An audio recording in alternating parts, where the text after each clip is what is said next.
coming up on What It Takes. I think Byron Kenya is a really good example, and I'm so excited to have you here because you guys have kind of gone from like garage startup to next level. Like, you know, you have the billboards on the street, and I'm just like, oh man, I want a billboard on the street. I mean, you've gone.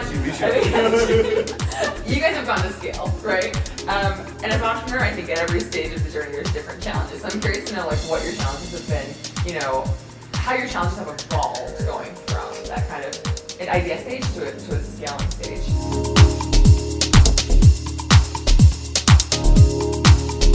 When we started Byron Kenya, the idea was how to make property search easier. We're now 3 years in.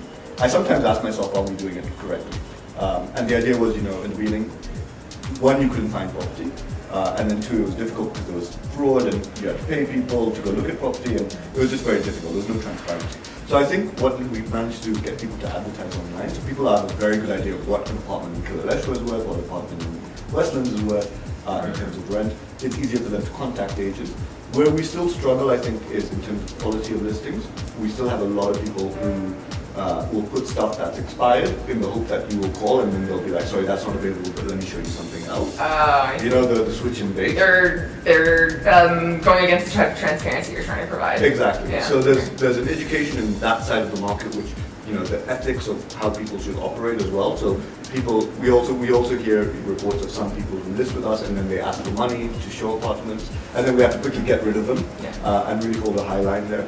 So those are the kind of problems we face at the moment. How are we making the process easier for someone? And we need to look at that in the whole place, not just to be able to find it online, but to be able to get you from the minute you want a property to the minute you move in. And so that's my big challenge at the moment.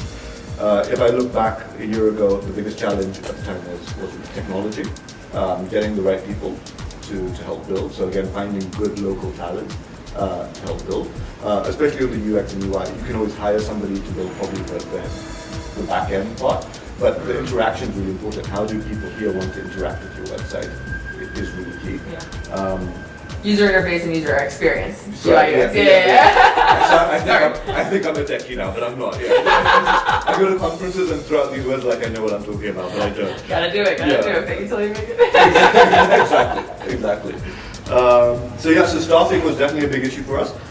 And then again, education. So teaching people both on the consumer side how to use Byron Kenya, and from a client side how they're supposed to use it, how they're supposed to put up their listings, how they're supposed to manage their listings. You know, we want things to be instantaneous. Of course, if you're a user, and there's a lot of stuff in that user experience which we can't control. So if you're looking for an apartment, you call up an agent or you send an email on our website, you want to be responded to.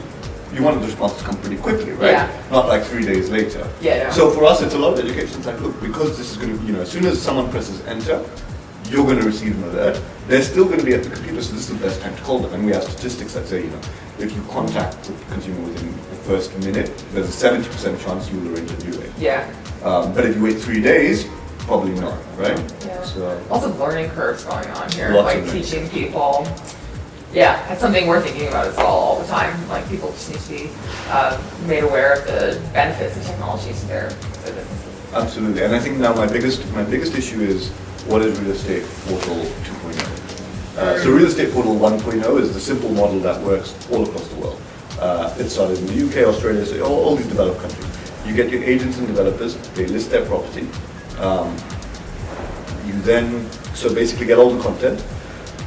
Then you drive traffic. From the traffic, you drive leads. Once they're getting leads to their content, you now tell them, okay, we're giving you value, so now you pay us. And that's the cycle.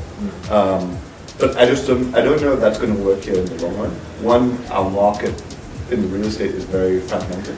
We don't have so many powerful agents that dominate or that control a high proportion of listings.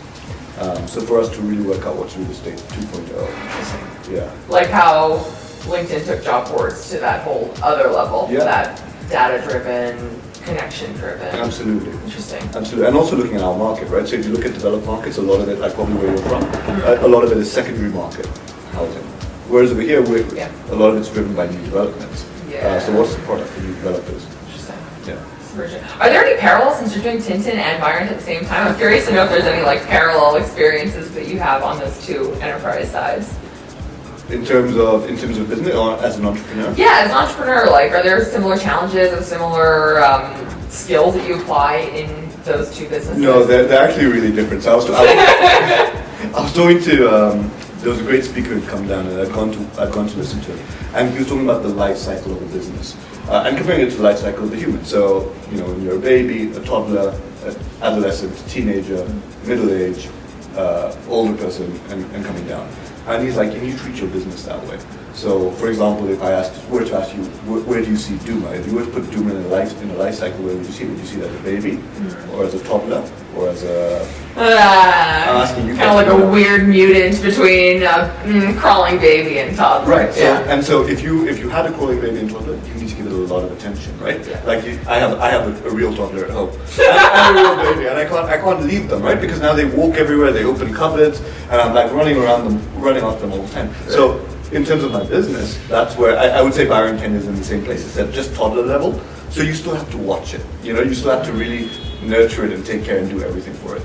Tintin's been around for like 35 years. So Tintin is at the other end. It's like it's on the coming down midlife crisis. Right? Buying a red Lamborghini. Buying a red Lamborghini, right? So the challenge there is to how do you inject new innovation into it? How do you freshen it up? People are so used to it being one type of brand. Do you stick with that? How do you freshen it? How do you simple things? Do you change the menu? Do you change the location? What do you do to make it different? So all that infusion stuff. But I thought that was a really interesting way to think about businesses in this life cycle. Yeah. So you're dealing with a toddler and a kind of old guy at the same time. Exactly. That's tough. Yeah. Are there any skills that you've kind of gathered over your various career experiences that you've applied and found are really useful? I mean, would you recommend entrepreneurs kind of have experience before they go into it, or fresh is fine, or what are your thoughts on that? Because it's so hyped right now. Everybody has their own business, and Kenyan entrepreneurial spirit, like, it's amazing. Yeah. How can people do it better? Do they need? What do you think? So I think the biggest thing is focus, right? I think I meet so many entrepreneurs, and I'm amazed at how smart, how intelligent, how driven they are. I think the biggest thing is focus. We have a tendency here. Myself, I do two businesses. I have three. I have another. But and that's a problem for me. Like I understand it now. The mental capacity to give each business the time it needs is very thin. Yeah. So you need to be able to focus on one, to do it well, to really take it from that baby to the toddler to adolescent to the time where it's at maximum. It's a point of maximization, as I would say. That would be the big thing. I think it's a great time to be an entrepreneur in Kenya because I think obviously the market is right for it, the user base is right for it, with penetration of mobile phones and internet, there's a lot that can be done. Yeah. I just hosted the GSCA, which is the Global Student Entrepreneur Awards. We had over 50 finalists. You have to be a full-time student to apply to this. GSEA. GSEA. Cool. Okay. And we'll run it again next year, so I'll talk to you about that offline and everything. But you have to be a full-time student, run a business for profit. And we had over 55 applicants, and the 8 that we picked for the final pitching contest were amazing. Every idea I thought was absolutely incredible. I couldn't have done that when I was that young. So I don't think there's an age barrier. I think it's really about determination and focus. I look at these kids who are speaking about their project, the passion they had, the ideas that they had. And we picked one winner, but there could have been 5 or 6 that could have won very easily. They were like all, The Voice, they're all good. They were all, exactly. Exactly. Exactly. So again, when my advice to those guys was like, look, if you believe in it, if you think this is where you want to go, focus, get it done. It's easier to say now. I know obviously there's people need jobs, they need somewhere to eat, some money in their pocket, that kind of stuff. But yeah, if your idea is solid and you think it can work, I would say go for it. Amazing. I think that's a great note to end off on. Yeah. Seems like a really good parting shot, right? So amazing. Thanks, Jamie. This was so fun. Awesome. We're friends in real life, so I'm glad that we got to also be friends on camera. Thank you.